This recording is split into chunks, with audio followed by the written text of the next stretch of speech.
కల్కి cinema hitech cinema భయ్యా, అందరికి అర్థం కాదు. సాఫ్ట్వేర్ వాళ్ళకు అర్థమవుతుంది. సాఫ్ట్వేర్లో చూసి ఈ బుజ్జిని చూసి ఇంకొక బజ్జిని తయారు చేయాలనేది నా రిక్వెస్ట్. మరి దీని పేరు బుజ్జి కదా, ఇంకో దాన్ని తయారు చేసి దాని పేరు బజ్జి పెట్టాలి. అది పార్ట్ 2 ఉంది, చూసా. మంచిగా ఉందని చెప్పలేను, మంచిగా లేదని చెప్పలేను. ఇది కొంచెం కన్ఫ్యూజ్గా ఉంది. స్టోరీ ఏందనేది కూడా కన్ఫ్యూజ్గా ఉంది. కురుక్షేత్రమా మహాభారతమా కలియుగం అనేది కూడా సస్పెండ్లో ఉంది. ఈ పెద్ద పెద్ద స్టార్లు ఉన్నారు. కమల్ హాసన్ ఉన్నాడు, అమితాబ్ బచ్చన్ ఉన్నాడు, ప్రభాస్ ఉన్నాడు, బ్రహ్మానందం ఉన్నాడు, ఆర్జీ ఉన్నాడు, విజయ్ దేవరకొండ ఉన్నాడు, రాజమౌళి ఉన్నారు. వీళ్ళంతా పెద్ద ప్రపంచ మేళ. ఈ సినిమాలో బాహుబలి సినిమా, అందులో కట్టప్ప, బాహుబలి, అనుష్క, తమానా వాళ్ళందరూ ఈ బాహుబలి మొత్తం ఈ సునామీ కల్కి సునామీలో కొట్టుకొని పోతుందిరా నాయన, అది కన్మరుగు అయిపోతుంది దీని కింద అని నేను అనుకున్నా. కానీ ఒక సునామీ వచ్చేసి కాళ్ళు తడిపేసిపోయింది. మన హిందూ సంప్రదాయంలో మనం ఏదైనా గుడికి పోయేటప్పుడు కాళ్ళు కడుక్కొని పోతాం.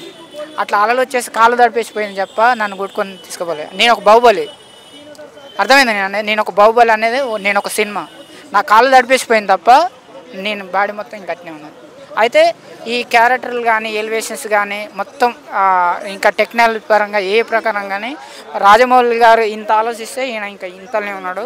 ఆయన కాడ ఈయన పాఠాలు నేర్చుకోవాల్సిన అవసరం ఉన్నది. ఎందుకంటే ఆయన విజయ్ దేవరకొండ గారిని ఒక అర్జున్ పాత్ర అంటే పెద్ద ఉన్నతమైన పాత్ర. అది ఆ పాత్ర ఆయనకు సూట్ కాలేదు. ఆయన ఒక డైలాగ్ చెప్పిండు, ఆ డైలాగ్ కూడా ఆయనకు సూట్ కాలేదు. అది కొంచెము ఫైట్స్ అమితాబ్ బచ్చన్ గారి మధ్యలో ప్రభాస్ మధ్యలో ఫైట్ ఉంది, బ్రహ్మాండంగా ఉంది, సూపర్ ఉంది. అమితాబ్ బచ్చన్ గారు లేకపోతే ఈ సినిమా లేదు. I love you Amitabh Bachchan.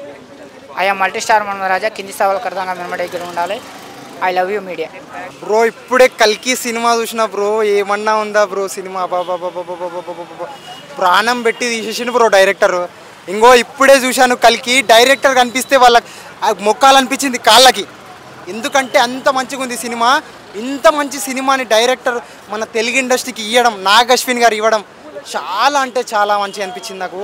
Famous cricketer పేరు అశ్విన్, ఏమన్నా డైరెక్షన్ చేసిండా నాగ్ అశ్విన్. నిజంగా అంటే నిజంగా మామూలుగా డైరెక్షన్ చేయలేదు. ఆ డైరెక్షన్ పరంగా కానీ, మ్యూజిక్ పరంగా కానీ, ఆ సినిమాలో విఎఫ్ఎక్స్ పరంగా కానీ ప్రతి ఒక్క దాని పరంగా మంచిగా తీసిండు నా సినిమాలో. ఇంత మంచి సినిమాని తీస్తాడు, వస్తుంది సినిమా ఇంత మంచిగా అవుతుంది, బ్లాక్ బస్టర్ అవుతుందని నేను కూడా ఊహించలేదు. ఇంత మంచి బ్లాక్ బస్టర్ సినిమాని చూసినందుకు గాను, నేను 500 పెట్టినందుకు కానీ వర్త్ అనిపించింది నాకు. ఇంత మంచి సినిమాని ప్రతి ఒక్కరు చూసి ఆదరిస్తారని నేను కూడా ఒక మాటలో ఆశిస్తున్నా. మీరు చూసినా చూడకపోయినా బ్లాక్ బస్టర్ సినిమా, మీకు టికెట్లు కూడా దొరకవు. రెండు వారాల వరకు 100 రోజులు పక్కా నడుస్తుంది సినిమా. 2000 నుంచి 3000 కోట్ల కలెక్షన్ పక్కా ఉంటుంది. ఇది ఒకటే ఫిక్స్. సినిమా గురించి ఒక్కటే మాటలు చెప్పాలంటే, మా ఫ్రెండ్ పేరు కాజు, తెలుగు ఇండస్ట్రీ ప్రభాసే రాజు.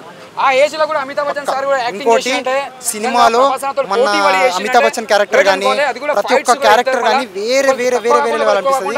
అమితాబ్ బచ్చన్, ఆర్జీవి, రాజమౌళి, దుల్కర్ సల్మాన్, విజయ్ దేవరకొండ, మన ఇంకా ఇవన్నీ చెప్పుకున్న తర్వాత దిశా పటాని, దీపికా పడుకోనే, ప్రభాస్, ఇంకెన్ని క్యారెక్టర్లు అని చెప్తాం మనం.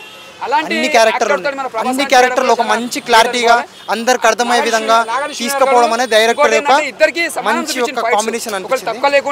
Super cinema. థ్యాంక్ యూ అన్న, సూపర్ ఉంది.